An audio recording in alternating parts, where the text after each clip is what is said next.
Hi students, चलिए हम लोग अब पढ़ते हैं 8वां चैप्टर फिजिक्स का द्रव स्थैतिकी एवं आर्किमिडीज का सिद्धांत। तो इसमें सबसे पहले हमको पढ़ना है दाब के बारे में। दाब आप लोग जानते होंगे, देखिए प्रैक्टिकली पहले समझ लीजिए। जैसे सुई है या कील है, कील को जब दीवार में हमको ठोकना होता है तो क्या होता है, जिधर नुकीला सिरा होता है उधर से ठोकते हैं, या जो उभरा हुआ सिरा ज़्यादा चौड़ा वाला होता है उधर से, जो नुकीला होता है उधर की तरफ से जो है उसको धंसाया जाता है। क्यों? क्योंकि नुकीले सिरे से उस पर कम बल लगाने पर ही ज़्यादा दाब लगता है। ठीक है, तो एक परिभाषित कैसे करेंगे हम दाब को? किसी तल के एकांक क्षेत्रफल के लंबवत लगने वाले बल को दाब कहते हैं। किसी तल के एकांक क्षेत्रफल के लंबवत लगने वाले बल को दाब कहते हैं। यदि मान लिया जाए किसी तल का क्षेत्रफल ए है, किसी तल के क्षेत्रफल ए पर यफ दाब लग रहा है, यफ बल लगाया जाता है, तो उस पर लगने वाला दाब कितना होगा? P बराबर यफ बटे ए। ये हो गया हमारा सूत्र। अब यहां से हम लिखेंगे मात्रक। दाब का मात्रक क्या होगा? देखिए, बल का मात्रक होता है न्यूटन और क्षेत्रफल क्या क्या होता है? Metre square. तो इसका एक मात्रक हो गया न्यूटन प्रति मीटर स्क्वायर और दूसरा होगा पास्कल। दाब का दूसरा मात्रक क्या होता है? पास्कल। एक बात और याद रखिए कि दाब जो होती है क्या होती है? अदिश राशि होती है। ठीक, ये हो गया दाब की परिभाषा, सूत्र, मात्रक और राशि हो गई। अब देखिए इसका प्रैक्टिकली हमारे जीवन में किस तरीके से उपयोग। देखिए हमें बताया अभी ना, दीवार पर जब कील को ठोकना होता है तो क्या होता है, नुकीले सिरे से ठोकते हैं। तो नुकीले सिरे का देखिए यहाँ क्षेत्रफल कम होगा तो दाब अधिक लग जाएगा, कम बल लगाने पर ही, है ना। और मोटे सिरे से यदि इसको ऐसे धंसाया जाए तो इस पर ज़्यादा बल लगाना पड़ेगा और तब दाब ज़्यादा होगा, है ना। और यही सब कारण है। जैसे कई और उदाहरण देख लीजिए, जैसे मकान की नींव जो होती है, मकान की नींव जो होती है उसको क्या किया जाता है? चौड़ा बनाया जाता है। मकान की नींव जब चौड़ा बना देते हैं तो वो जो है उस पर दाब कम लगता है। चौड़ा होगा यानी क्षेत्रफल अधिक होगा तो दाब कम लगेगा। और इसके अलावा देखिए ऊंट के पैर जो होते हैं वो गद्दीदार होते हैं, इसीलिए वो रेगिस्तान पे आसानी से वो चल पाते हैं ना। जो रेत होती है उसमें वो गद्दीदार होने के कारण उनका क्षेत्रफल अधिक हो जाता है, और जब क्षेत्रफल अधिक होगा तो दाब कम लगेगा, और जब दाब कम लगेगा तो वो कम धंसेगा, तो आसानी से वो चल पाते हैं। ठीक, इसके अलावा ये भी देखिए प्रैक्टिकली आप समझ सकते हैं कि जो भारी बोझा ढोने वाली जो ट्रक होती हैं उनके टायर जो है चौड़े रखे जाते हैं ना, या दो दो टायर एक में ही मिला दिया जाता है जिससे क्षेत्रफल अधिक हो जाए और दाब कम लगे। ठीक, तो ये हो गया हमारा दाब, परिभाषा, सूत्र, मात्रक, राशि और इसके उदाहरण हो गए। अब देखिए द्रव में दाब हमको ज्ञात करना है यदि, तो इसके लिए क्या करेंगे? तो मान लेंगे कि डी घनत्व का द्रव है।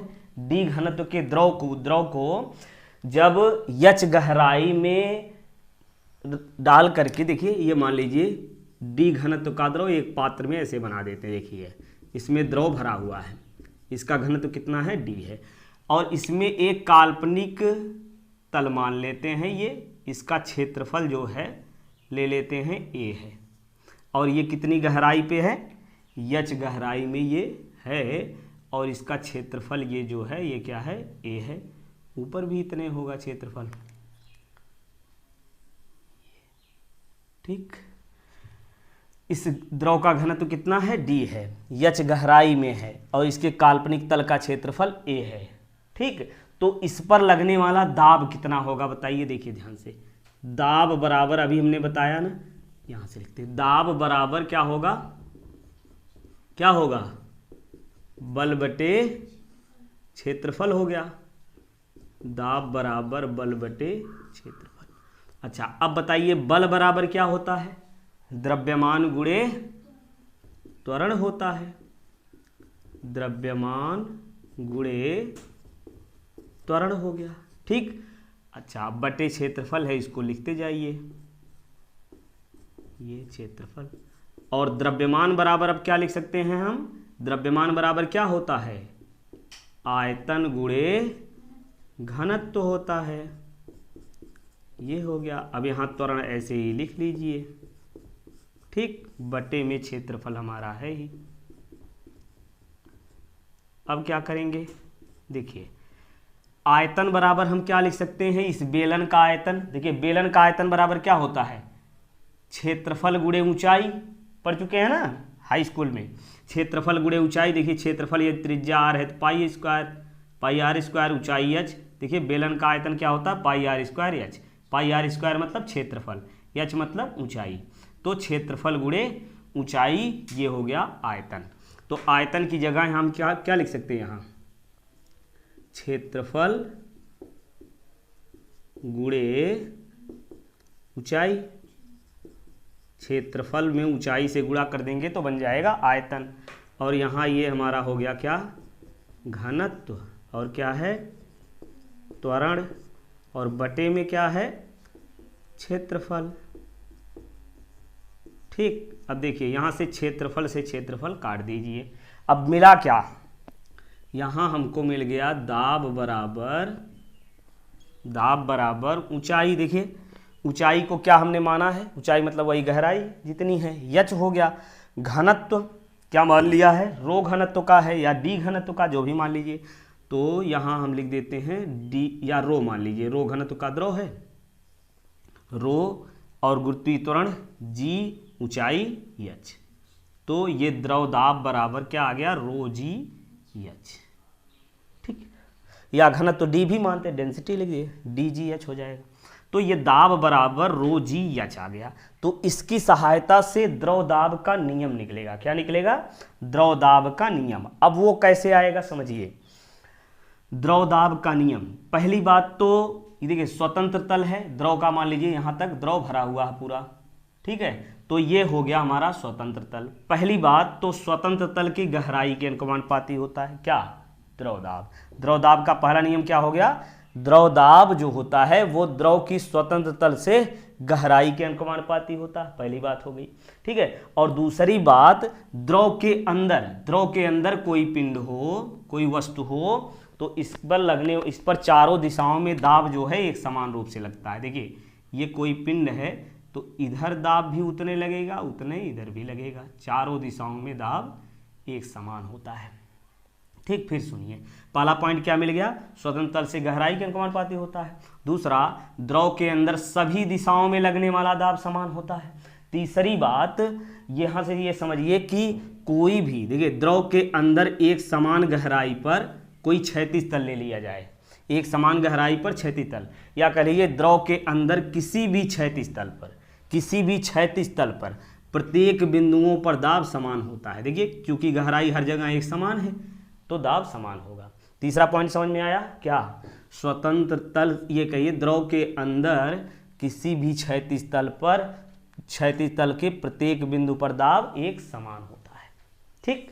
अच्छा, ये 4 पॉइंट हो गया। अब ये 3 पॉइंट, चौथा पॉइंट देखिए, इसमें घनत्व भी है। गुरुत्वीय त्वरण तो नियत हो गया, इस पर कोई बात नहीं है ना, गुरुत्वीय त्वरण तो हर जगह एक समान होता ही है।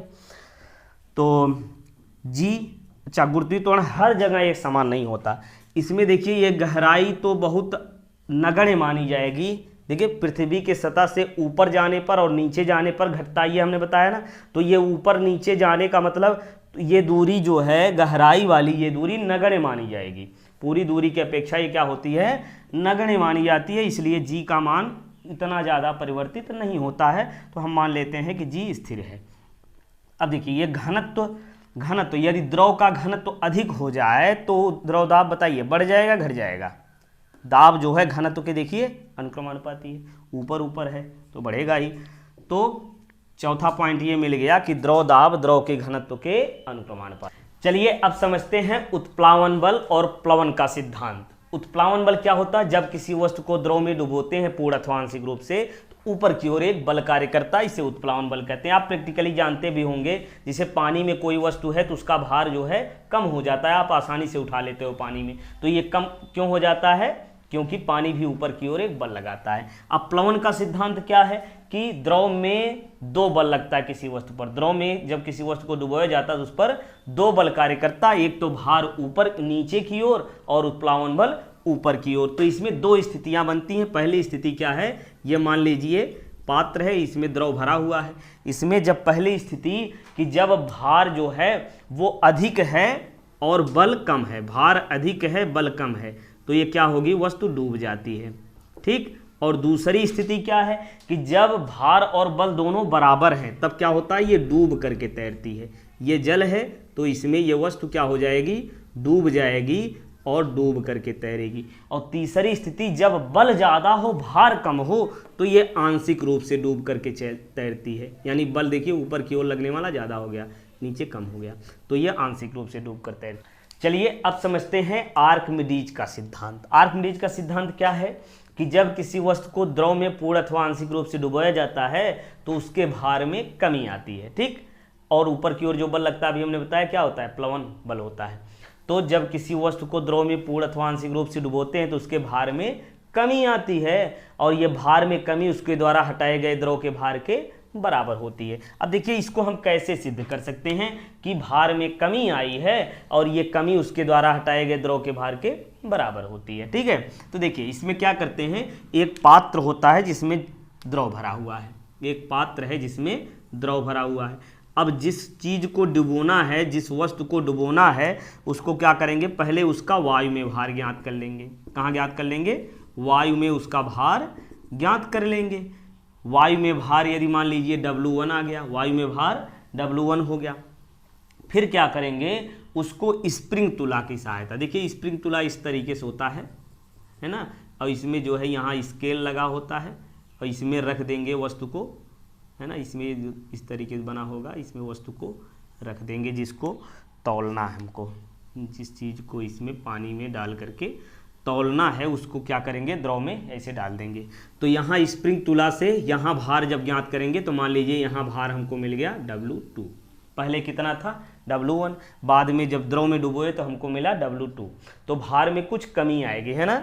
जब वायु में ज्ञात करेंगे तो वहाँ भार कुछ और आएगा, पानी में जब तौलेंगे तो इसके भार में कुछ कमी आएगी। अब ये कमी कितनी आएगी ये बताइए। जैसे मान लीजिए थोड़ी देर के लिए यहाँ 8 किलोग्राम था, भार कितना था 8 किलोग्राम, यहाँ कुछ कम ही होगा तो मान लेते हैं यहाँ 5 किलोग्राम हो गया, तो भार में कमी कितनी आई, भार में कमी कितनी आई, 8 में से 5 निकाल दीजिए, 3 किलोग्राम कम हो गया, है ना। तो ये भार में कमी बराबर होगा कितना, W1 माइनस W2, और ये बराबर होगा हटाए गए द्रव के भार के बराबर, हटाए गए द्रव के भार के बराबर होगा, है ना, हटाए गए द्रव के भार के बराबर होगा। अब देखिए ध्यान से, यदि हमको इस द्रव का घनत्व, आयतन और गुरुत्वीय त्वरण में संबंध निकालना तो इसके लिए हम क्या करें, देखिए हटाए गए द्रव का भार, हटाए गए द्रव का भार, है ना, तो ये भार बराबर क्या होता है, द्रव्यमान गुणे त्वरण, हम जानते हैं ना, भार बराबर द्रव्यमान गुणे त्वरण। ठीक। और द्रव्यमान बराबर क्या होता है, आयतन गुणे घनत्व, आयतन गुणे घनत्व, और गुणे त्वरण यहाँ है ही। तो देखिए आयतन यदि मान लेते हैं कि देखिए वस्तु का आयतन, जिस वस्तु को हम डुबोए हैं उसी वस्तु के आयतन के बराबर का आयतन का द्रव यहाँ से निकलेगा, है। देखिए यहाँ तक पानी भरा हुआ, यहाँ एक नली लगा दीजिए, ऐसे कर लीजिए, यहाँ एक नली लगा दीजिए ऐसे, इस प्रकार से। ठीक। अब इसमें जब वस्तु को डुबोएंगे तो यहाँ से पानी यहाँ से बाहर आएगा, तो जितना पानी बाहर आया है उसको जो है एक पात्र में रख करके तौल लेंगे। ठीक। तो ये तौल लेंगे तो ये कितना आएगा, जितना इन दोनों के भारों का अंतर है उतने पानी यहाँ बाहर निकलेगा। ठीक। इस पानी का भार बताइए कितना होगा, यदि ये 8 किलो बाहर वायु में है और 5 किलो जल में है ना, किसी वस्तु का भार वायु में कितना आया 8 किलोग्राम मान लेते हैं, और जब द्रव में डुबोए हैं तो उस वस्तु का भार 5 किलोग्राम हो गया, तो इस पानी का भार कितना होगा, कितना पानी यह वस्तु हटाएगी, 3 किलोग्राम। और इस द्रव का आयतन कितना होगा, कितना पानी होगा, जितना बड़ा ये पात्र होगा उतने ज़्यादा पानी बाहर निकलेगा, है कि नहीं, उतने पानी बाहर निकलेगा जितना ये आयतन है इसका। तो वस्तु के आयतन और इस पानी का आयतन दोनों में से कौन ज़्यादा होगा ये बताइए, इस वस्तु का आयतन ज़्यादा होगा, पानी का आयतन ज़्यादा होगा, दोनों सेम होगा। बहुत बढ़िया, दोनों बराबर होगा, क्योंकि जितना आयतन इसका उतने आयतन यहाँ बाहर निकलेगा। तो अब यदि वस्तु का आयतन v है तो v आयतन का पानी बाहर निकलेगा। तो आयतन हम यहाँ मान लेते हैं v, ठीक, ये आयतन v हो गया। घनत्व तो यदि मान लेते हैं d या रो, जो भी मान लीजिए, और त्वरण क्या होता है g। तो यहाँ से आ गया v, घनत्व d मान लेते हैं ना, डेंसिटी करके, तो v d g, ये आ गया भार में कमी, ठीक। तो इस सूत्र की सहायता से आप भार में कमी भी निकाल सकते हैं। यदि ये घनत्व तो पता है, आयतन पता है, गुरुत्वीय त्वरण पता है, तो क्या करेंगे, भार में कमी आसानी से ज्ञात कर लेंगे। ये हो गया आर्किमिडीज का सिद्धांत। चलिए अब देखते हैं पास्कल का नियम। पास्कल का नियम क्या है कि साम्यावस्था में, यानी घिरे हुए द्रव में किसी भी भाग पर आपतित बाह्य दाब जो होता है बिना क्षय हुए सभी दिशाओं में समान रूप से संचरित होता है, मतलब एक समान रूप से लगता है। सीधे समझ लीजिए कि द्रव स्थिर है तो उसमें कहीं से भी दाब लगाया जाएगा तो हर जगह एक समान रूप से दाब लगेगा। ये पास्कल का नियम है। अब इसकी सहायता से देखिए क्या किया जा सकता है कि कम बल लगा करके अधिक बल प्राप्त किया जा सकता है। क्या? कम बल लगा करके अधिक बल प्राप्त किया जा सकता है। और ये हाइड्रोलिक लिफ्ट जो होती है वो इसी सिद्धांत पर कार्य करती है। इसमें क्या होता है, देखिए इसमें 2 सिलेंडर होता है। क्या होता है? 2 सिलेंडर होता है, ऐसे समझिए। एक का क्षेत्रफल कम होता है और दूसरे का क्षेत्रफल अधिक होता है, और इन दोनों को क्या करते हैं, एक नली से जोड़ देते हैं, या ऐसे कर लीजिए, इस प्रकार जोड़ दीजिए, ये ऐसे इसको जोड़ देते हैं, ठीक। और इसमें क्या करते हैं, 2 पिस्टन लगा देते हैं। ये पिस्टन लग गया यहाँ, ठीक, ये ठीक। ये क्षेत्रफल कम है, A1 है, ये क्षेत्रफल अधिक है, A2 है, ठीक। इसमें क्या लगा हुआ है, इसमें द्रव भर देंगे। क्या भर देंगे? द्रव। इसमें द्रव भरा हुआ है, ठीक।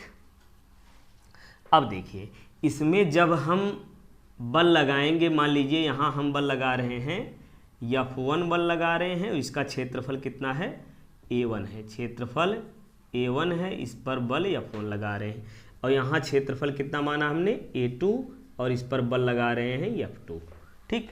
अब बल लगाएंगे तो यहाँ दाब लगेगा। अभी हमने बताया पास्कल के नियमानुसार ये दाब एक जगह जो लगाते हैं घिरे हुए द्रव में, वही दाब हर जगह एक समान रूप से संचरित हो जाता है, एक समान रूप से लगता है वही दाब। तो ये पहले पिस्टन पर, यहाँ पहले पिस्टन पर जो दाब लगेगा वही दूसरे पिस्टन पर भी लगेगा। ये क्या है हमारा, पिस्टन, पिस्टन, और यहाँ दूसरा वाला ये पिस्टन हो गया, ठीक। अब मान लेते हैं यहाँ पहले पिस्टन पर दाब जो होगा वो कितना लगेगा, दाब P बराबर क्या होगा, ठीक है, अभी हमने पढ़ा ना, दाब P बराबर बल बटे क्षेत्रफल। बल हो गया F1, क्षेत्रफल A1। तो यहाँ लगने वाला दाब कितना हो गया, लगने वाला बल कितना हो गया, यहाँ बल निकालिए, दाब तो ये मिल गया। बल F1 बराबर क्या होगा, PA1, इतना बल लगेगा पहले पिस्टन पर।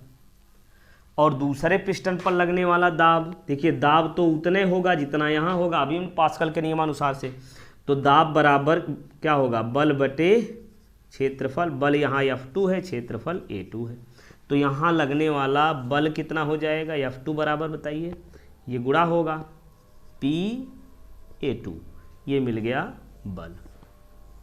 अब यहाँ से देखिए कौन सा बल अधिक है, कहाँ बल अधिक लगा है।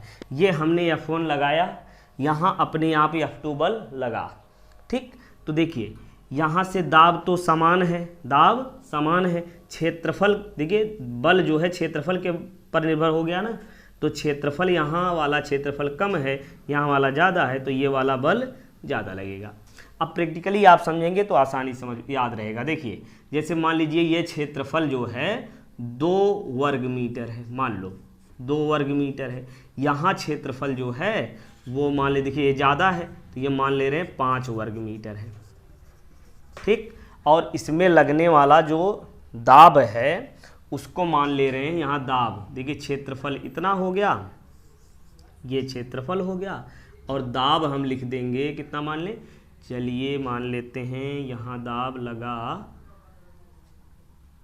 8 पास्कल या 8 न्यूटन प्रति मीटर स्क्वायर। 8 न्यूटन प्रति मीटर स्क्वायर का दाब यहाँ लगा, और यहाँ दाब कितना लगा? दाब वही लगेगा, न्यूटन प्रति मीटर स्क्वायर का दाब यहाँ लगेगा, है ना। अब देखिए यहाँ बल निकालिए, इसमें क्या आएगा? इस पर बल बराबर क्या होगा? देखिए यहाँ बल बराबर दाब कितना अभी बताया हमने 8, क्षेत्रफल कितना 2, तो ये कितना हो गया 16 न्यूटन। ठीक, यहाँ निकाल करके देखिए दाब तो वही लगेगा 8, क्षेत्रफल कितना 5, तो कितना आ गया बल 8 पच्चे 40 न्यूटन का बल हो गया। देखिए हमने लगाया कितना बल? बल कितना लगाया था हमने? यहाँ बल लगाया हमने 16 न्यूटन का ना, 16 न्यूटन का बल लगाया, तो 2 क्षेत्रफल पर दाब जो है वो कितना हो गया 8 न्यूटन का। तो दाब इतना लगा 8 न्यूटन का, और क्षेत्रफल 2 है, यानी कम क्षेत्रफल पर जब हमने दाब लगाया, कितना दाब लगाया 8 न्यूटन का, तो बल लग 8 पास्कल का, तो दाब लगा, बल लगा 16 न्यूटन का। और यहाँ पर देखिए वही दाब होगा, दाब तो वही होगा, लेकिन बल कितना हो गया 40। तो कम बल लगा करके ही अधिक बल हम प्राप्त कर सकते हैं इस हाइड्रोलिक लिफ्ट से। और कौन से सिद्धांत पर यह कार्य करता है? पास्कल के सिद्धांत। देखते हैं दाबांतर मापी या मैनोमीटर। क्या?